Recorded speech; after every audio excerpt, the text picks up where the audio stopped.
रयत मध्ये मी वल्लभ बारले आपलं स्वागत करतो। आज आपण इयत्ता 9वी विज्ञान व तंत्रज्ञान सायन्स अँड टेक्नॉलॉजी पार्ट 1 मधला हा आपण पहिलं प्रकरण गतीचे नियम म्हणजे लॉ ऑफ मोशन यामधला राहिलेला भाग आपण आज या ठिकाणी पाहूया। यामध्ये आज आपण न्यूटनचे लॉ आपण कव्हर करू, न्यूटनचे नियम आपण यामध्ये आज शिकूया। तर तो सुरुवात करूया। Newton's law of motion, what could be the reason for the following. खालील गोष्टीची कारण काय असतील? A static object does not move without the application of a force. The force which is the sufficient to lift a book from a table is not sufficient to lift the table. Fruit on the tree fall down when it is the branches are shaken. ही जी काही वेगवेगळ्या प्रकारची उदाहरणं आहेत ही का घडत असतील, कशामुळे या गोष्टी घडत असतील, तर याचं रिझन काय आहे, याचं कारण काय आहे किंवा याच्या पाठीमागचं लॉज काय आहे ते आपण पाहूया। का होतो असेल बरं असं? जर स्थिर अवस्थेतील असलेले एखादी वस्तू ती आपण त्याला कुठल्याही प्रकारचं बाह्य बल दिल्याशिवाय ती वस्तू हालत नाहीये। टेबलावर ठेवलेलं जे काही पुस्तक आहे हे पुस्तक उचलण्यासाठी आपल्याला ज्या बलाने पुस्तक उचलतो त्याच बलाचा उपयोग करून आपण त्या ठिकाणी टेबल उचलू शकत नाही, असं का? फांदी हलवल्यानंतर झाडावरून फळ खाली पडते, डायरेक्ट फळाला आपण परत स्पर्श न करता त्याच्या फळ ज्या फांदीला लागले त्या फांदीला आपण या ठिकाणी हलवतो तरी देखील ते फळ पडतं। पंखा बंद केल्यानंतर काही वेळ तो काय तसाच पद्धतीने तो फिरत राहत असतो। And electric fan keep on rotating for some time even after it is switched off. Fan बंद केला तरी तो रोटेट होत राहत असतो का? If we look for the reason for the above, we realized that objects have the some inertia. We have learned that inertia is related to the mass of the object. Newton's first law of the motion describes this very property and it therefore also it is called as the law of inertia.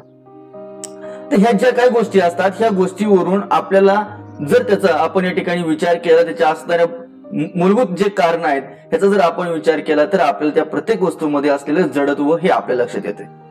वस्तूचे जडत्व हे त्या वस्तूच्या वस्तुमानाशी निगडित आहे, हे आपण शिकलेलोच आहे। म्हणजे वस्तूचं जडत्व किती असावं हे कशावर अवलंबून आहे, तर त्या वस्तूचं वस्तुमान किती आहे, ते किती वजनदार आहे या गोष्टीवरती अवलंबून आहे। न्यूटनच्या गतिविषयीच्या पहिल्या नियमात आपण पदार्थाच्या याच गुणधर्माचे वर्णन केलेलं आहे, म्हणून त्याला न्यूटनच्या पहिल्या नियमालाच आपण काय म्हणणार आहे, जडत्वाचा नियम असं म्हणतो। न्यूटनच्या फर्स्ट लॉ मध्ये या इनर्शिया बाबतीतच या ठिकाणी चर्चा केलेली किंवा त्याच first लॉला न्यूटनच्या first लॉला law of inertia असं देखील म्हटलं जातं। मग आपण पाहूया आता Newton's first law of motion. आणि या ठिकाणी आपल्याला काय सांगितलं, बॅलन्स्ड आणि अनबॅलन्स्ड फोर्स, यामध्ये संतुलित आणि असंतुलित बल ह्याचं आपल्या ठिकाणी माहिती दिलेली आहे। आता बॅलन्स्ड आणि अनबॅलन्स्ड फोर्स म्हणजे काय, संतुलित बल आणि असंतुलित बल म्हणजे काय? You must have the tug of war so long as the force applied by both the sides are equal that is balanced. The centre of the rope is the static in the speed of the applied force. On the other hand, when the applied force become unequal, that is unbalanced, a net force get applied in the direction of the greater force and the center of the rope shift in that direction. तुम्ही रस्सीखेच तुम्ही बऱ्याच वेळा तुम्ही खेळला असाल, रस्सीखेच हे तुम्हाला बऱ्याच वेळ तुम्हाला माहिती आहे। म्हणजे रस्सीखेच या खेळामध्ये काय असतं, ते दोन्ही बाजूला त्या पद्धतीने त्या ठिकाणी मुलं असतील काय या पद्धतीने आपण ते रस्सी खेचून दोन्ही बाजूने त्याला ओढण्याचा आपण प्रयत्न करतो। जोपर्यंत ह्या दोन्ही बाजूंना प्रयुक्त केलेलं जे काही बल आहे हे सारखं आहे तोपर्यंत रस्सीचा मध्य हा स्थिर असतो। दोन्हीकडे समान ताकद असेल, दोन्हीकडे समान शक्ती असेल, दोन्हीकडे समान फोर्स असेल तर ती वस्तू तिचा जो काही मध्य आहे तो सेंटर त्या ठिकाणीच कॉन्स्टंट राहतो, त्या ठिकाणी तो स्थिर राहतो। इथे दोन्ही बाजूला लावलेले बल समान असल्याने अर्थात ही जी काही बल आहे त्याला संतुलित बल असं म्हणतो। या ठिकाणी जे काही फोर्स अप्लाइड केलेला आहे ते on both side are equal, so that is also known as a balanced force. म्हणजे त्याला आपण काय म्हणतो, तर ते संतुलित बल आहे, त्या दोन्ही बाजूला समान बल प्रयुक्त केलेलं आहे। आणि याशिवाय आणखी विशेष त्यामध्ये काय आहे, तर त्या रस्सीचा मध्य हा स्थिर असतो। परंतु जेव्हा एका बाजूने प्रयुक्त केलेलं बल जर तुम्ही वाढवलं, त्याच वेळी जे काही प्रयुक्त केलेली बल असतात ते असंतुलित बल होतात. दोन्ही बाजूला जर समान बल नसतील, एका बाजूला जास्त बल असेल, एका बाजूला जास्त फोर्स अप्लाइड केलेला असेल, तर त्या ठिकाणी आपण एकीकडे जास्त बल एकीकडे कमी बल असं म्हणू शकतो.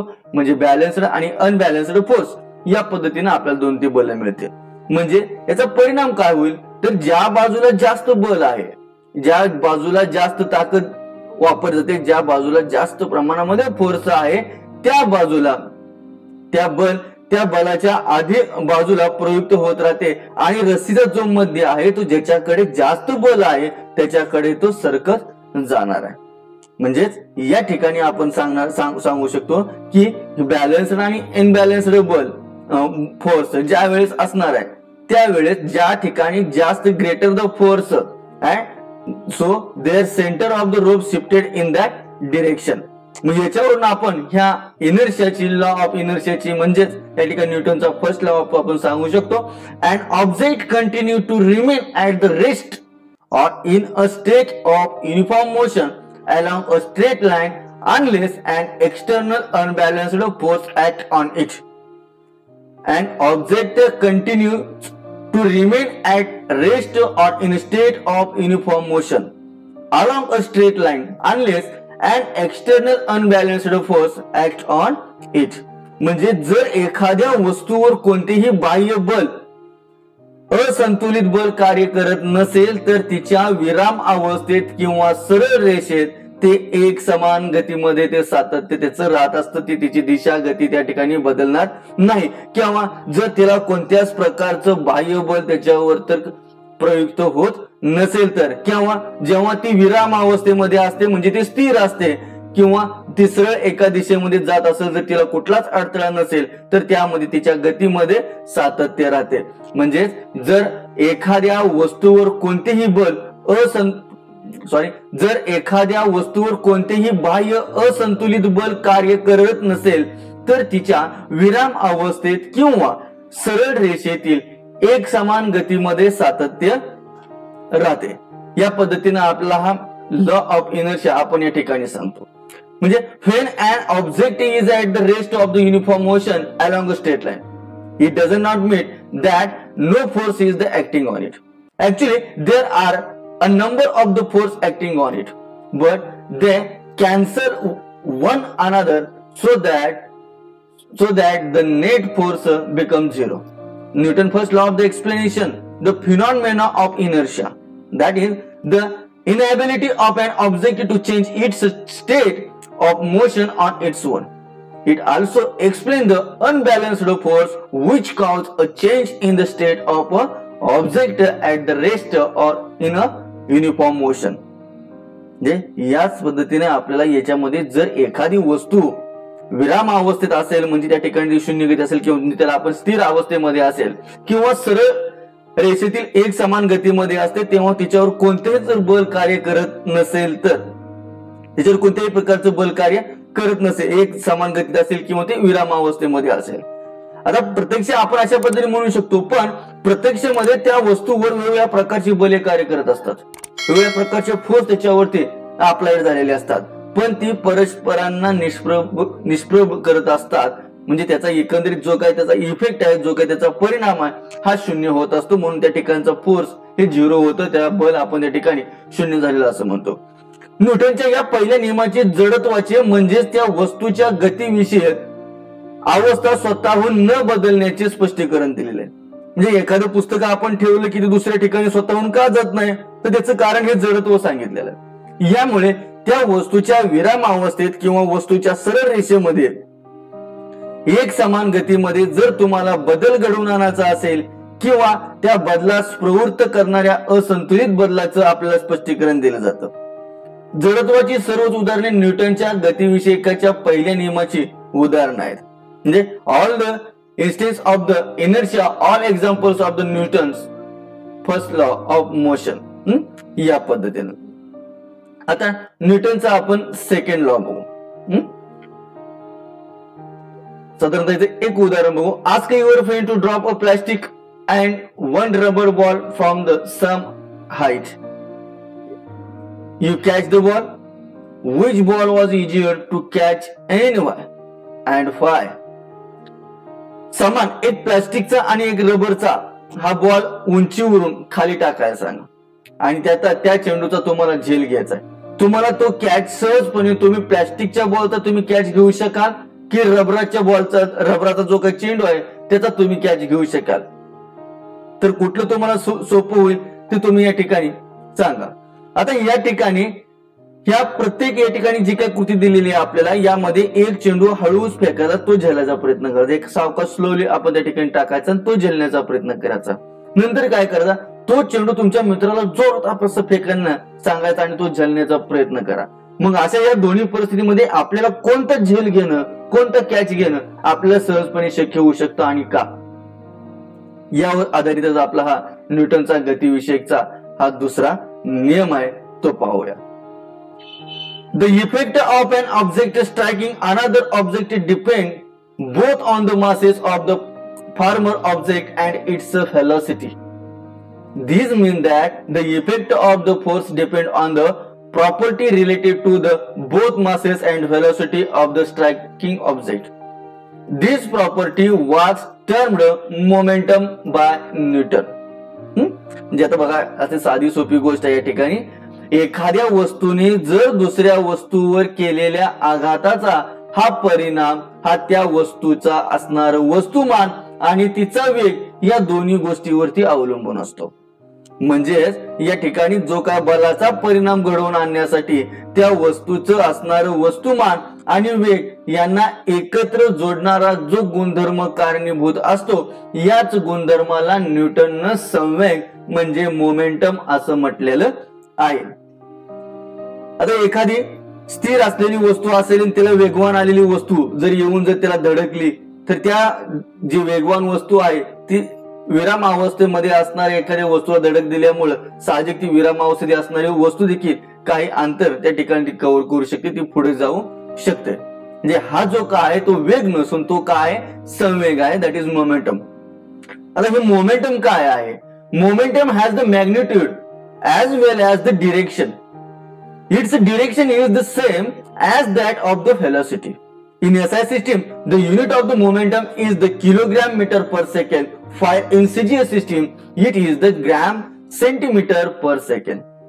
If an balanced force applied on an object causes a change in the velocity of the object, then it is also caused a change in momentum.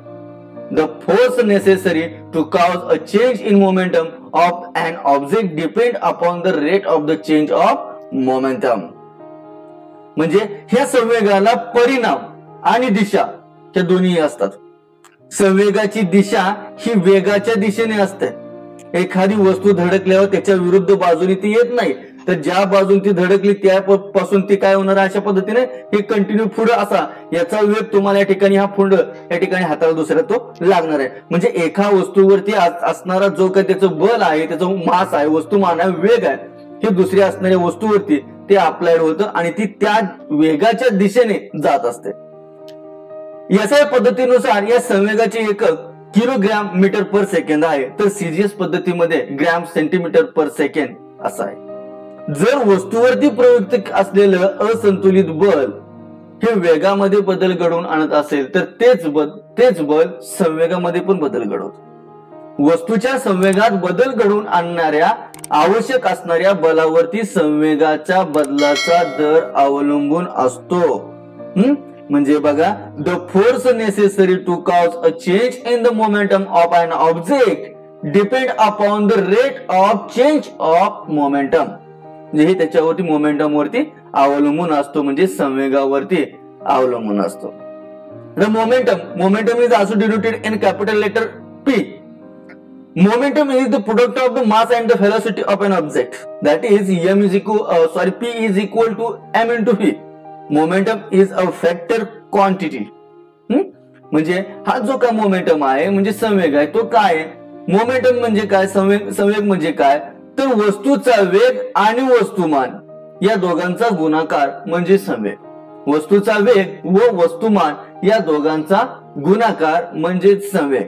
म्हणजे P बरोबर m इंटू v संवेग ही सदिश राशी आहे. That is a vector scale. म्हणजे संवेग म्हणजे काय, मोमेंटम म्हणजे काय, या ठिकाणी पहा. Momentum is the product of mass and velocity mv. Mass and velocity म्हणजे momentum, that is p is equal to m into v. आणि ही कसली क्वांटिटी आहे, वेक्टर क्वांटिटी आहे, ही सदिश राशी आहे. मग याच्यावरून हा लॉ का स्टेट करायचा आपण. The rate of the change of the momentum is the proportional to the applied force and the change of momentum occur in the direction of the force. The rate of change of momentum is proportional to the applied force and the change in momentum occur in the direction of that force. म्हणजे संवेग परिवर्तनाचा दर प्रयुक्त बलाशी समानुपाती असतो आणि संवेगाचे परिवर्तन त्या बलाच्या दिशेने होत असते. Suppose an object having mass m and initial velocity u. समजा एक ऑब्जेक्ट आहे, एखादी वस्तू आहे, तिचं वस्तुमान m आहे आणि तिचा सुरुवातीचा जो काही व्हेलॉसिटी आहे, जो काही संवेग आहे, त्याला आपण या ठिकाणी u असं म्हणूया. When a force F is the applied in the direction of the velocity for time t. म्हणजे त्याच्यावरती F एवढं बल प्रयुक्त केलं, ते t एवढ्या कालावधीसाठी F एवढं बल हे प्रयुक्त केलं असं म्हणू. Therefore its velocity become that is the v. म्हणून the initial moment of the object that is mu and its a final momentum after time t that is mv. आता समजा या ठिकाणी m एवढा वस्तुमान असणारी एक वस्तू आहे, सुरुवातीला तिचा u एवढा असा वेग आहे आणि तिच्या गतीच्या दिशेने f इतके बल प्रयुक्त केले तर t इतक्या वेळेनंतर त्या वस्तूचा वेग v एवढा होतो. म्हणून त्या वस्तूचा सुरुवातीचा वेग बरोबर v इंटू u. मग t एवढ्या कालावधीनंतर तिचा अंतिम होणारा वेग काय असेल तर m इंटू v. मग या ठिकाणी आपण rate of change of momentum, त्याच्यामध्ये संवेगातील होणारा जो काय बदल आहे तो बघूया. Change in momentum divided by time, म्हणजे संवेगातील होणारा बदल भागिले वेळ म्हणजे संवेग परिवर्तनाचा दर. या पद्धतीने आपल्याला ही इक्वेशन त्याची मिळत असतात. आता ह्या संवेगाच्या गतीचा आपल्याला दुसरा नियम सांगतो की संवेगाच्या परिवर्तनाचा दर हा प्रयुक्त बलाशी समानुपाती असतो. It is the directly proportional to applied force that is ma into mf. या पद्धतीने आपल्याला f is equal to m into a हे आपल्याला म्हणजे या ठिकाणी हे इक्वेशन आपल्याला अशा पद्धतीने मिळते. Newton's third law of motion, न्यूटनचा गतिविषयकचा तिसरा नियम. आता न्यूटनचा गतिविषयक तिसरा नियम काय सांगतोय, त्यासाठी काय एक्झाम्पल तोपर्यंत विचारात घ्या. Take a plastic boat and make a hole at its rear end. Inflate a balloon and fix it on the hole in the boat. Release the boat in water. What happened to the boat as the air in the balloon escaped slowly and fire? साधं सोपं उदाहरण आहे. मागच्या बाजूला एक छिद्र असणारी एक अशी प्लास्टिकची होडी घ्यायची, त्याच्यामध्ये एक फुगा हवा भरून त्या ठिकाणी त्या होडीच्या छिद्रावरती आपल्याला लावायचा आणि ही होडी पाण्यामध्ये सोडायची. जर जशी फुग्यातील हवा बाहेर पडत असेल तस तसं तुम्हाला त्या बोटीवरती काय परिणाम होतो, म्हणजे तिच्या वेगावरती, तिच्या दिशेवरती काय परिणाम होतो हे आपल्याला या ठिकाणी याचे समजून घ्यायचं आपल्याला या न्यूटनच्या गतिविषयकच्या तिसऱ्या नियमामध्ये. We have learn about the force and its effect on the object through Newton's first law and second law. न्यूटनच्या फर्स्ट लॉ आणि सेकंड लॉ मध्ये आपण बल आणि त्या बलाचे परिणाम या ठिकाणी आपण अभ्यासला. However, in the nature, force cannot be act alone. Force is the reciprocal action between two objects. Force are always applied in pairs. When one object apply a force and another object, the latter object also simultaneously apply a force on the former object. The force between two objects are always equal and opposite. This idea is expressed in the Newton's third law of motion. The force applied by the first object is called action force, while the force applied by the second object on the first is called reaction force. हे आपल्याला महत्वाचं या ठिकाणी याच्यावरती आपल्याला definition पाहायचं आहे. ह्या संपूर्ण निसर्गामध्ये किंवा या सृष्टीमध्ये बल हे कधीच एकांगी असू शकत नाही. एका वस्तूवरती कुठलंच बल स्वतंत्र असं लागू शकत नाही, त्याच्यावरती प्रयुक्त होऊ शकत नाही. बल ही दोन वस्तूंमधील होणारी एक अनन्य क्रिया आहे. बले ही नेहमी जोडीनेच प्रयुक्त होत असतात. ते एकटे एका याच्यावरती होत नसतात. ज्या वेळेस एक वस्तू दुसऱ्या वस्तूवरती बल प्रयुक्त करत असते त्यावेळेस दुसरी वस्तू सुद्धा पहिल्या वस्तूवरती बल प्रयुक्त करत असतेच. दोन वस्तूंमधील बले ही समान आणि एकमेकांच्या विरुद्ध असतात. आता हीच जी कल्पना आहे, ही जी संकल्पना आहे, न्यूटनच्या गतिविषयकच्या तिसऱ्या नियमामध्ये मांडलेली. पहिल्या वस्तूने दुसऱ्या वस्तूवरती प्रयुक्त केलेल्या बलास क्रियाबल, तर दुसऱ्या वस्तूने पहिल्या वस्तूवर प्रयुक्त केलेली जे काही बल आहे त्यालाच प्रतिक्रिया बल असं म्हटले जाते. The force applied by the first object is called action force, while the force applied by the second object on the first force that is called as reaction force. Action, reaction. क्रियाबल, प्रतिक्रियाबल. Every action force has an equal and opposite reaction force which act simultaneously. Every action force has an equal and opposite reaction force which act continuously. म्हणजे प्रतिक्रिया बला समान परिणामाचे त्याच वेळी प्रयुक्त होणारे प्रतिक्रिया बल अस्तित्वात असते व त्याची दिशा ही परस्परांच्या अपोज असते, एक म्हणजे त्याच्या एकमेकांच्या विरोध असते. म्हणजे प्रतिक्रिया बला समान परिमाणाचे त्याच वेळी प्रयुक्त होणारी प्रतिक्रिया बल अस्तित्वात असते व त्यांच्या दिशा ह्या का असतात, परस्पर विरुद्ध असतात. अशा पद्धतीने आपल्याला या ठिकाणी न्यूटनचे 3 लॉज आपण या ठिकाणी आज पाहिले. त्यानंतर हा जो काही यानंतर राहिलेला फक्त थोडासाच भाग आहे या ठिकाणी ऊर्जा अक्षय संवेग अक्षयतेचा सिद्धांत म्हणजे law of conservation of momentum. यामध्ये आपल्याला हे जे काही आपण आतापर्यंत जे काही एक्सप्लेनेशन पाहिली, हे जे काही 3 रूल्स आहेत, ह्या 3 रूल्स वरती डिपेंडेड हे एक्झाम्पल्स आहेत. या ठिकाणी आपण सविस्तर पुढच्या व्हिडिओमध्ये पाहूया. तोपर्यंत आपण या ठिकाणी दोन वस्तूवरती परस्पर क्रिया होत असताना ज्याच्यावर जर काही बाह्य बल कार्यरत नसेल तर त्याचा एकूण संवेग हा स्थिर राहतो, तो बदलत नाही. म्हणजेच या ठिकाणी एकूण अंतिम संवेगाचा वेग हा त्याच्या सुरुवातीच्या अंतिम वेगाचा परिणाम असतो. म्हणजेच द मॅग्निट्यूड ऑफ द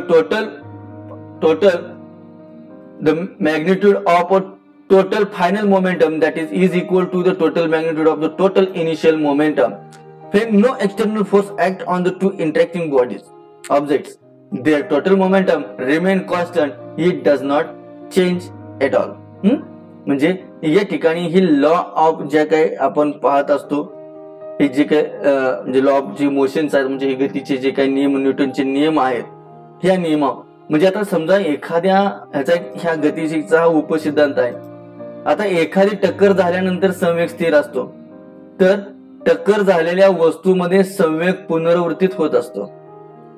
एका वस्तूचा संवेग कमी होतो तर दुसऱ्या वस्तूचा संवेग वाढलेला असतो. हा सिद्धांत आपल्याला पुढील प्रमाणे सांगता येतो. जर दोन वस्तूची टक्कर झाली असेल तर त्याचा आघातापूर्वीचा एकूण संवेग हा त्याच्या आघातानंतरच्या एकूण संवेगा इतकाच असतो. म्हणजे बघा, when two objects collides, the total momentum before a collision is equal to the total momentum after collision. म्हणजे हा ज्या ठिकाणी आघातापूर्वीचा जेवढा त्याचा फोर्स आहे, जेवढा त्या ठिकाणी बल आहे, संवेग आहे, म्हणजे जर दोन वस्तूची जर टक्कर झाली तर त्याचा टक्कर होण्यापूर्वी त्याचा एकूण काय संवेग आहे हे त्याच्यावरती आघात झाल्यानंतरच्या होणारा जो काही संवेग आहे हा तेवढाच असतो. आता हा सिद्धांत समजण्यासाठी बंदुकीतून मारलेल्या गोळीचं उदाहरण विचारत घेऊया. आता जेव्हा आपण M1 एवढ्या वस्तुमानाची गोळी M2 वस्तुमानाच्या बंदुकीतून मारली, तेव्हा वेगाने पुढे जात असताना तिचा संवेग हा M1 × V1 असा होईल. आणि गोळी उडवल्यानंतर बंदूक आणि जी गोळी स्थिर असल्यानंतर जो त्याचा संवेग आहे आणि हा एकूण जो संयोग हा दोघांचा काय असणार सुरुवातीला 0 असणार आहे. गोळी उडवल्यानंतर देखील वरील नियमाप्रमाणे त्या वस्तूचा एकूण संवेग हा 0 असतो. अर्थात गोळीच्या पुढे जाण्यामुळे बंदूक मागच्या दिशेला सरकते. या सरकण्यालाच प्रतिक्षेपण किंवा त्यालाच आपण रिकॉल असे म्हणतो. गोळी जरी मारली तर आपण काय करतो, पाठीमागे सरकला जातो. बसमध्ये बसताना पण तुम्ही ते उदाहरण तुम्ही पाहिलं असेल. एखाद्या वेळेस गाडी अचानक ब्रेक मारला की आपण पुढे जातो. हे त्या वेगाच्या ह्याच्यावरती त्या संवेगावरती डिपेंड असतं. तर ठीक आहे, हे पहिल्या प्रकरणामधला आपला हा राहिलेला थोडासा भाग होता. आता या ठिकाणी आपण कार्य आणि ऊर्जा मधली याच्यानंतर दुसरं प्रकरण देखील आपलं पूर्ण झालेलं आहे. हा राहिलेला भागच आपल्याला या ठिकाणी आज पाहायचा होता. जर तुम्हाला अशा पद्धतीने 9वीचे सर्वच्या सर्व सेमीसाठी किंवा मराठीसाठी जर व्हिडिओ तुम्हाला पाहायचे असतील तर आपल्या रयत एज्युटेक या चॅनलला तुम्ही नक्कीच लाईक करा, शेअर करा आणि सबस्क्राईब करायला विसरू नका. म्हणजे प्रत्येक नवीन जो काय आपल्याला या ठिकाणी व्हिडिओज येणार आहे त्याचे नोटिफिकेशन तुम्हाला या ठिकाणी मिळतील. आणि यानंतरचे आपण हे जे काही चॅप्टर आपले कंप्लीट झाले की त्याच्यानंतर आपण प्रत्येकाच्या एक्झरसाइज नुसार आपण त्याचे व्हिडिओ त्याच्या आन्सर सहित आपण पाहणार आहोत. तोपर्यंत या ठिकाणी थांबूया. जय हिंद, जय